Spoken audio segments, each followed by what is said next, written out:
It helps if you're a gamer, right? Otherwise, Yeah, or you're like downloading stuff a lot. Multiple connections, but Multiple connections, what I think is cool. Because for me, we have, like, seriously, there might be 4 Netflix streams simultaneously in the house. really? Yeah. Holy shit. Well, I mean, there's kids and yeah, there's the wife and normal there's normal me. one uses like 10, right? Yeah. Yeah. So, All right, welcome to the Practical Pistol Show. My name is Ben.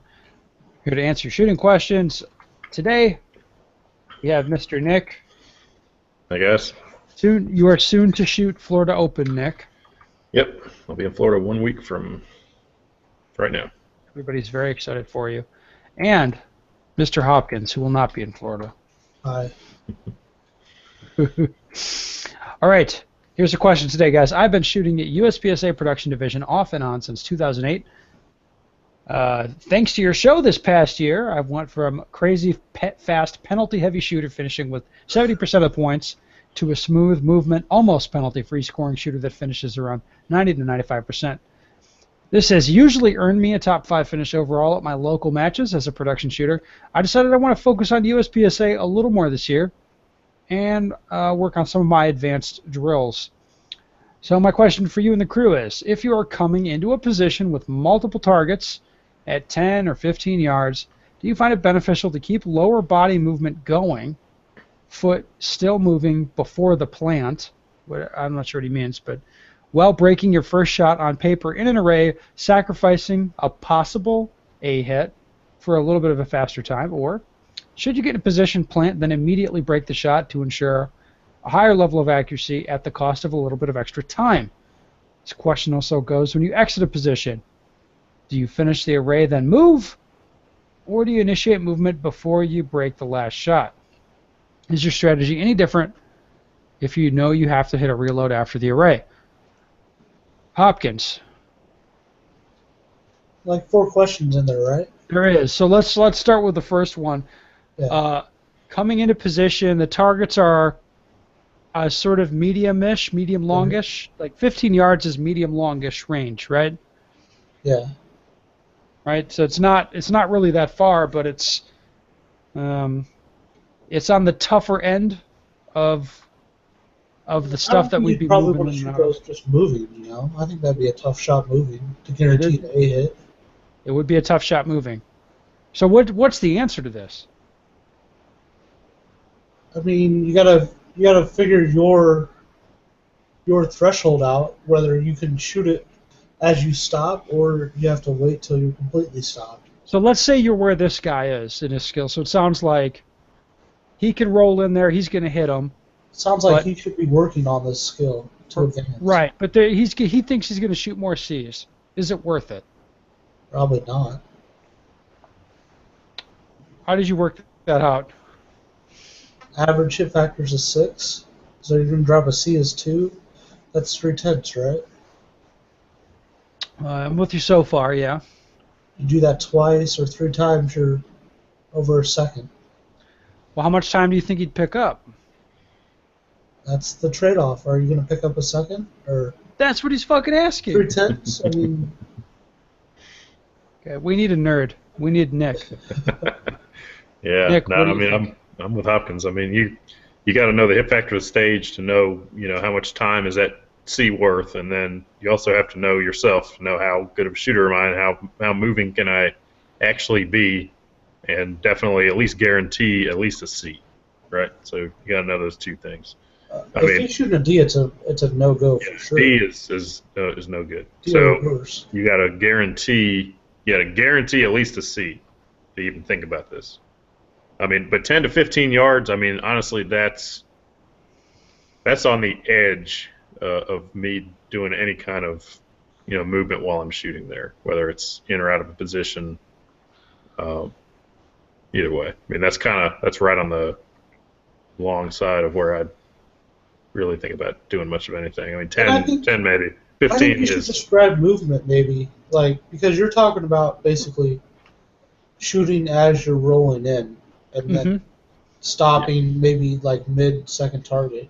Yeah, I mean, probably for a 10 to 15 yard shot, probably both my feet are going to be on the ground. Like my body might not be settled all the way. Right, exactly. That's where I was going. Your Yeah. shoulders might be moving a little bit as you're stopping.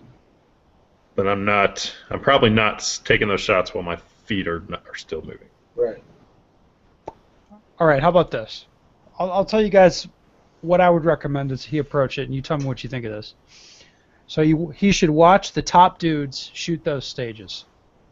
Whatever stage it is, just watch the top dudes. You know, if he wants to be really good, watch what those guys do and copy that. And if he can't make the shots as well, figure that part out. If he still can't do it, if there's no confidence there, then shoot more conservatively. So if you see top guys rolling in on targets, you're not comfortable with it, you can't do it, then you're going to have to shoot static. But your good baseline is just to copy the top guys. How's that sound? Or If you got one there, you can watch him. That's pretty good. Yeah. I mean, it may be that an open shooter's going to handle this differently. Like someone shooting major scoring that's the top guy is probably going to potentially handle this differently because they're getting more points versus the other. So. Well, when I read this, I got a couple things kind of I want to say. Like, you know, there's really no such thing as a surefire A, right? Right. It's like, I can't promise you A's pretty much no matter what. I can't promise you. I'll get as many as I can, but I can't promise you that they're all going to be A's. And then the other side of that is you're going to have to shoot aggressively if you want to do really well. Even the top guys make mistakes, whatever. So you can't be a pussy, to be honest. I mean, you got to go after it a little bit. I mean, if you think that if you've got this sense like, I should be able to shoot this thing rolling in, work on it, try it. One of the things I like to talk about on that, like not being a pussy, you see like a partial no shoot on the target up to a certain level, you got to be shooting at the A like a lot of the time, right? Yeah, sure. I mean, up to like maybe an inch showing, you got to shoot at the A, right? Yeah. Rather than take the C's or try to shoot the A in the head. Yeah, I mean, what you want to do, I mean, what this guy wants is boil this thing down to a math equation for me. That's what he's asking. And the problem is the math changes over time. As you evolve, as your skills change, the math changes. Like, you will get better at making these shots under these conditions if you train on it. That, and you never really see the same thing twice. You know, the stages change. It's never really a fair comparison one stage to another. Finally, another thing I want to point out is if you're planning on stopping shooting at some targets, which if they're 15 yards away, shooting minor, that sounds like a pretty good idea to me. If you're planning on stopping, you should run up and stop as fast as you can. Run over there, get yourself set up, plant, and shoot. And if at some point in that process you feel comfortable shooting, so start shooting early if you feel comfortable. If not, then don't. What else? Nick, what do you think about that? More of a qualitative answer than a quantitative one, right? Yeah, I would say, I mean, I wouldn't, the math doesn't change, right?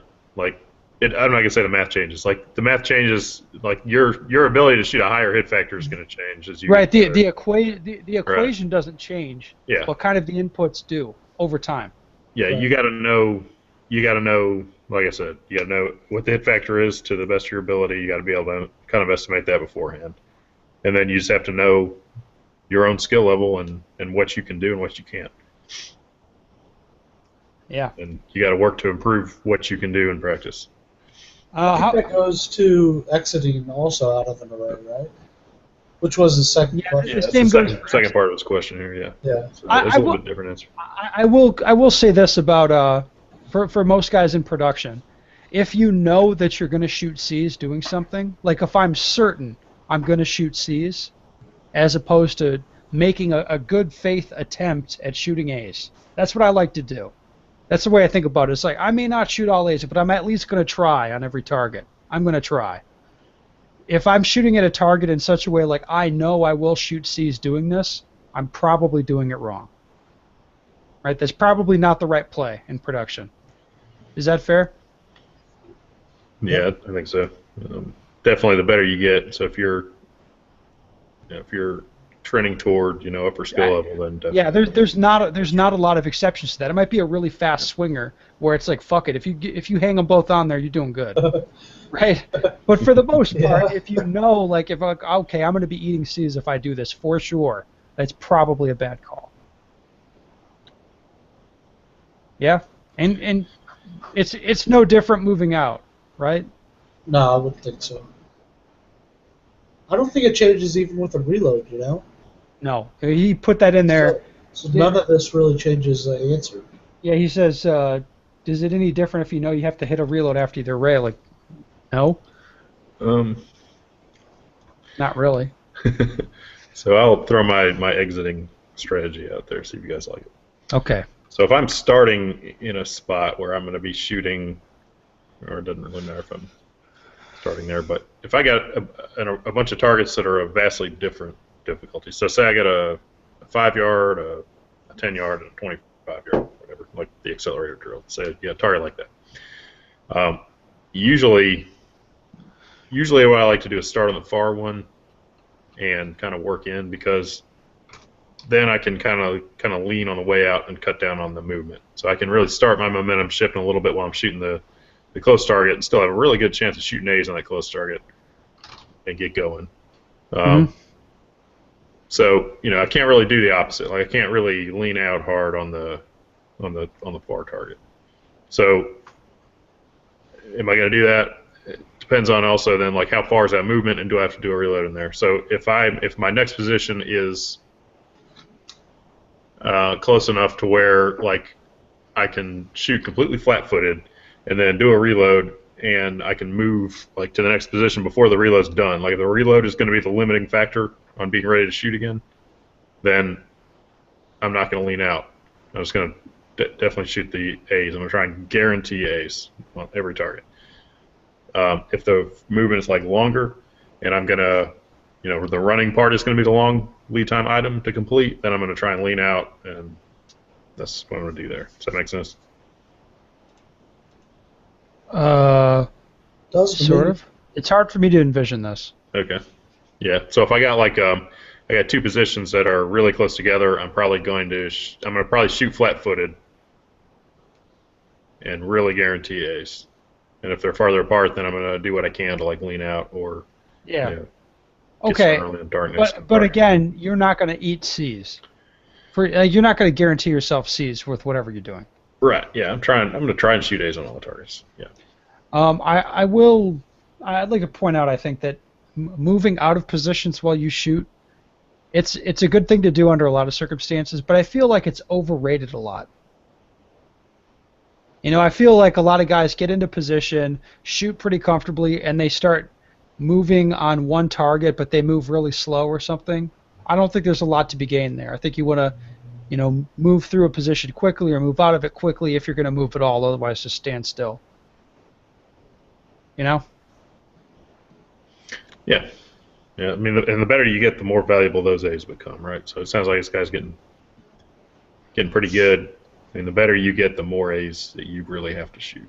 Yeah, and then also there isn't a much of a difference in the stage times between you and the other dudes. Yeah. So a lot of times, you know what I'm talking about on the Super Squad, Nick. You've been there. Half a second can be a fucking ton on a stage. Yeah. It can be miles. Well, yeah, I learned this hardcore last year, so I Stage one we shot, right? crushed on points. So that's why I have to do better this year. Yeah. All right, Hopkins, you have anything to add to this?